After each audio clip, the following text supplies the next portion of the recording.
You look like you come right out of a comic Look here, book. Jim Kelly. Black Dynamite is blacker than the Ace of Spades and more of a star than you and this whole black cast put together. And while you in front of the movie cameras pretending to suckers and stick it to the man, I'm in the streets for real, protecting the community and taking out any jive-ass turkey that gets in my way. Now I suggest you shut the up when a real black hero is telling you to shut the up.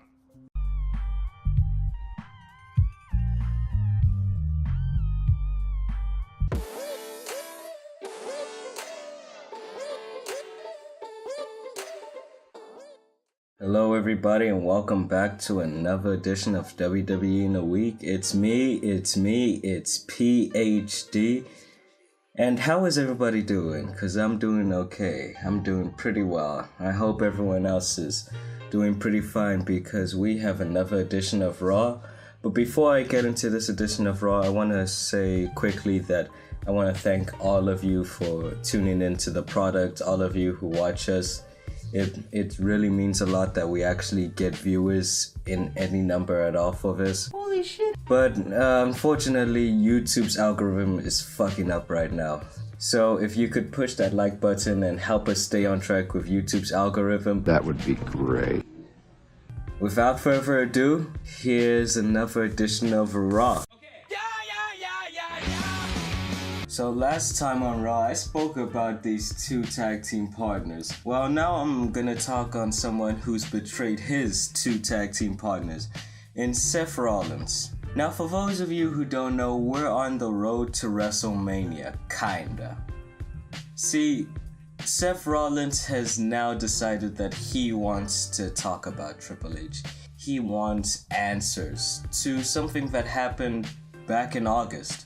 I don't understand why he wants answers now. It's really irrelevant. So what has Seth Rollins been doing as of late on Raw? Well, Seth Rollins has been Seth Rollins, really. He's been having title match after title match. He's been put into a pretty good position on Raw. He either opens it or closes it or gets put in the middle of it where nothing is gonna take away from his TV time.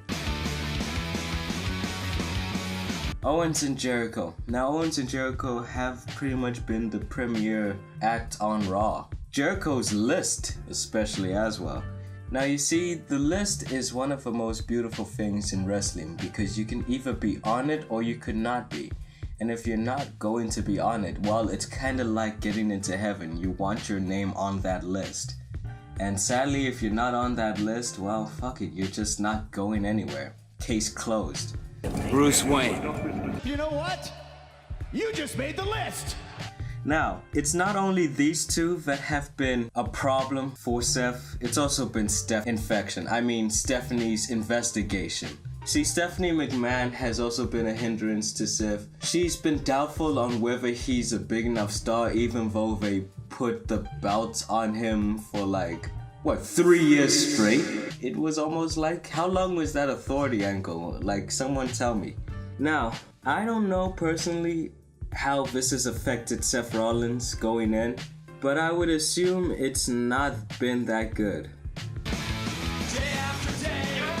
So apparently from the start, from the get-go, Seth Rollins turns into fucking R-Truth. Austin, Texas, what's up? What the hell is going on? Why the fuck is WWE in Texas again?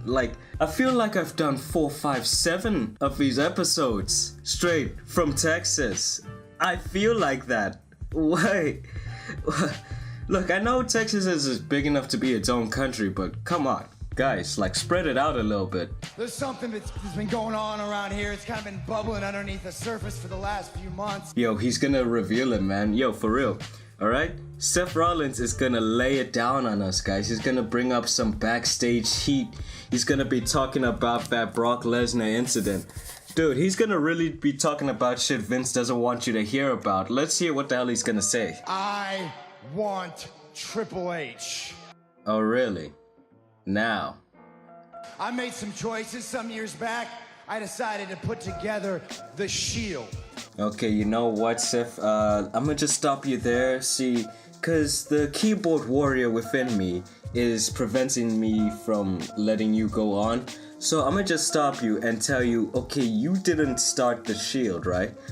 It was CM Punk who started the Shield. I thought you were gonna lay into that, alright? I thought you were gonna lay into like, look, here's some things that people don't want you to say, alright? CM Punk invented the Shield. It was supposed to be me, him, and Big Show. That's how it was originally supposed to be. Not Dean Ambrose and Reigns. Somehow they turned out better because of it. But I'm just saying, they're built off of my success, off of my initial... I thought that's what he was gonna go for. But Rollins apparently thinks Triple H is a much more harder topic to talk about. No wonder Punk left. Now Triple H, he's also made some choices. Yeah, he put the choice on giving you the belt whenever you buckled your knee. When I pedigreed Chris Jericho on the roof of a car, I sent a message to Triple H. Yeah, he sent a message. He said, don't forget about our time in NXT. And he also put up their photo from their time there. Good times, good times. So how do I get to Triple H? Well, for the easy part, I've actually written down a shorthand list of how you get yourself some Triple H. Well, get your bra measurements. Oh wait, that they mean the wrestler. Okay.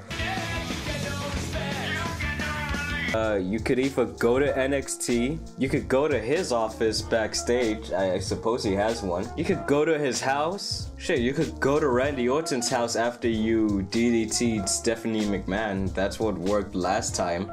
There's a bunch of ways you can get to Triple H. I don't see how you're having problems with this. I beat Kevin Owens and take the WWE Universal Championship.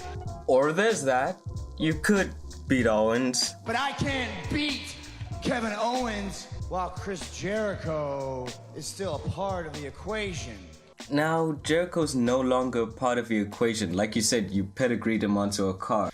Back in the day, that would have kept him off TV for at least a week or two, but apparently he's still part of the equation, somehow. Without Chris Jericho, I mean, the Kevin Owens show, it's not quite ready for prime time. Fucking Kevin Owens comes out, and he's got this bitterness to him. I would be upset too if I was him, man. Like, my best friend, we had a falling out, but now he like pedigreed the shit out of him. Like, fuck. So eventually the two of them go back and forth. How is Chris Jericho? Sometimes best friends fight. Of course, you don't know that because you don't have any friends.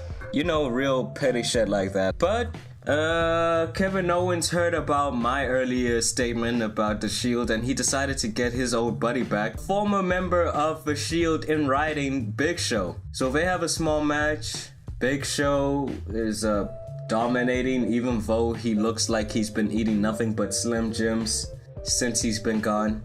And, well, Big Show takes exception to the fact that Kevin Owens is now barking orders at him. See, only Chris Jericho can do that, and Paul Heyman can do that, and Vince McMahon can do that, alright? Only these people can bark orders to the Big Show. No one else. So he chokeslams him, leaves him to Seth because, you know what? They were members of S.H.I.E.L.D. in writing. And that was pretty much it for Kevin Owens heading into Roadblock. But there's still a week of programming to go, with Seth Rollins standing tall and Kevin Owens standing at all? Huh, he's standing at all. Fuck me, he's still standing. Anyway, with Kevin Owens still standing, what will this mean for Roadblock? What will this mean for Roman Reigns? Will there be 2 titles on those 2 God-given shoulders? All of these questions will be answered next time on the adventures of Monday Night Raw. I'll see you guys next time. Peace.